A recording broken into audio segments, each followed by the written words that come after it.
जरूर।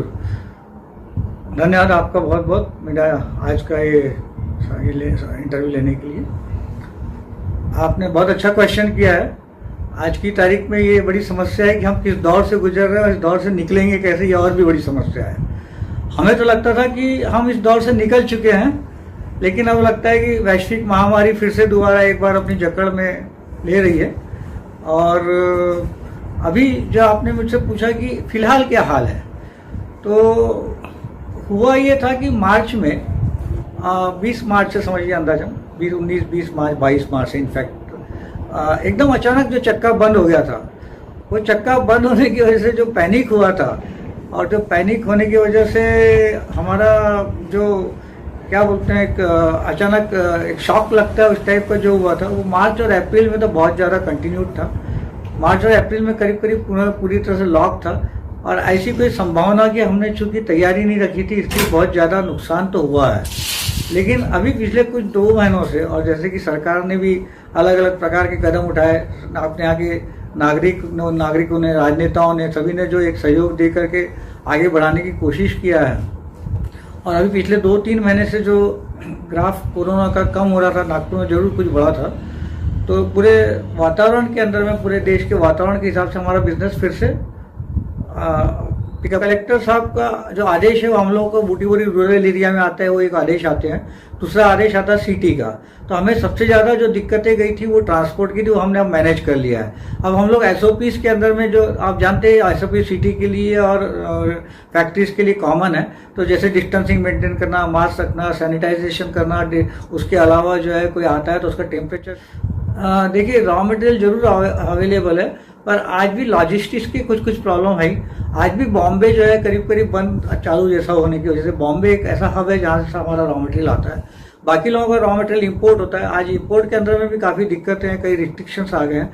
तो अलग अलग विभिन्न क्षेत्रों के विभिन्न रॉ मटेरियल जो अलग अलग जगहों से लगते हैं, उनकी जो आवक है वो मैं ये तो नहीं कहूँगा कि बहुत रिस्ट्रिक्टेड हो गई है, काम नहीं चल रहा है। पर जैसा कि आपने अभी हमारी बात हुई, 70% के हिसाब से काम ऑन एन एवरेज 70% ठीक चल रहा है। एक सेक्टर छोड़ेंगे अगर, तो उनका तो बहुत ही अच्छा परफॉर्मेंस रहा है। बल्कि कोविड के अंदर में फार्मास्यूटिकल्स वाले हैं या एसेंशियल गुड्स वाले जो हैं, उनका तो परफॉर्मेंस और भी अच्छा रहा है। हमने इस बारे में उनको हम लोग लगातार इस इंडस्ट्री के संपर्क में रहते हैं। और जो पैकेज स्कीम ऑफ इंसेंटिव्स अभी जो आई थी, इनकी पैकेज मॉनिटोरियम स्कीम्स जो आई थी, उसमें काफ़ी शुरुआत में दिक्कतें थी। इसके अलावा भी जैसे ये बात शायद आपको मालूम होगी कि उनने सरकार ने कुछ पीएफ के अंदर में, ईएसआई के अंदर में जो एग्जाम्पशन दिए थे, उसमें कुछ एनोमलीज थी, वो भी हमने दूर करने की कोशिश किया।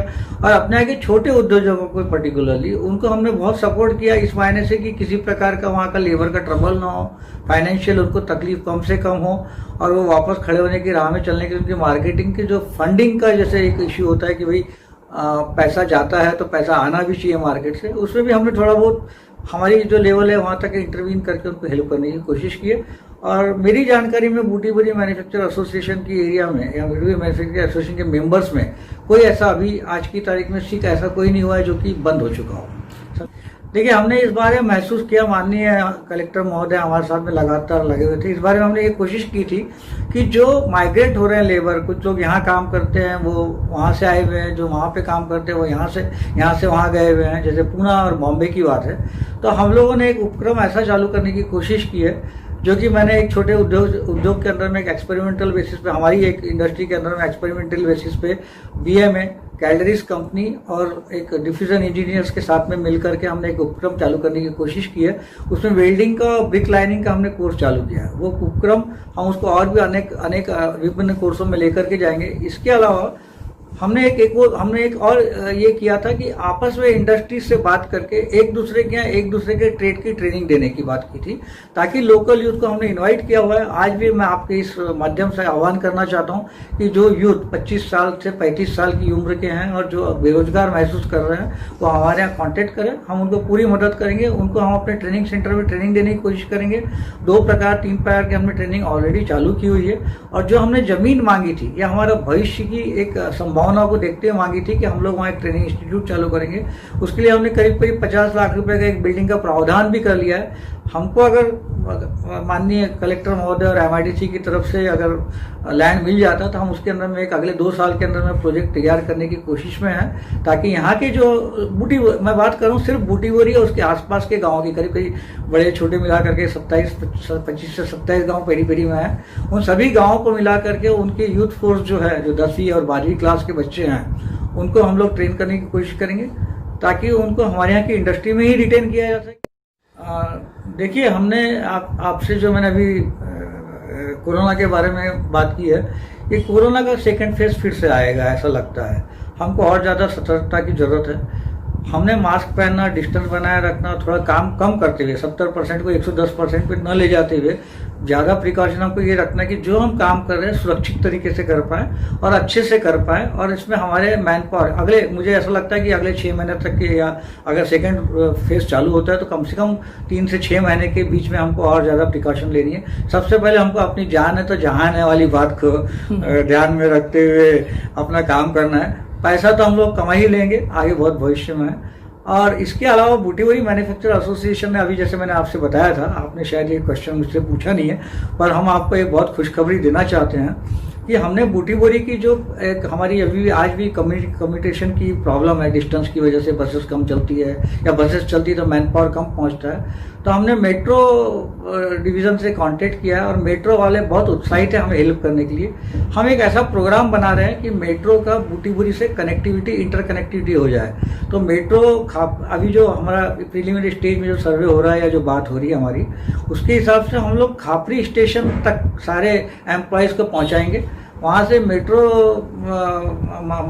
नागपुर मेट्रो जो है आगे बसेस की व्यवस्था करेगी और शिफ्ट के शिफ्ट में लॉट जो रहेंगे वो वहाँ पे पहुँचा के देगी। ऐसी हमारी बातचीत चालू है। ये बहुत ही अच्छा उपक्रम रहेगा। और मुझे बता दें, बहुत हर्ष है कि नागपुर मेट्रो इसके अंदर में बहुत अधिक उत्साहित है, बहुत अधिक सहयोग कर रही है।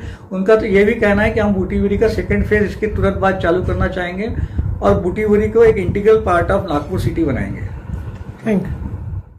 मैं प्रदीप खंडेलवाल, मेरा नाम प्रदीप खंडेलवाल है। मैं बूटीबोरी इंडस्ट्रियल एसोसिएशन, जिसे बूटीबोरी मैन्युफैक्चर एसोसिएशन या BMA के नाम से ज़्यादातर जाना जाता है, उसका अध्यक्ष हूँ। मैं आप सभी को अपनी ओर से और अपने एसोसिएशन की तरफ से आप सभी को दीपावली की शुभकामनाएं देता हूँ, नववर्ष की शुभकामनाएं देता हूँ, आने वाले कोरोना से लड़ने का और समाप्त करने की शुभकामनाएं प्रेषित करता हूँ।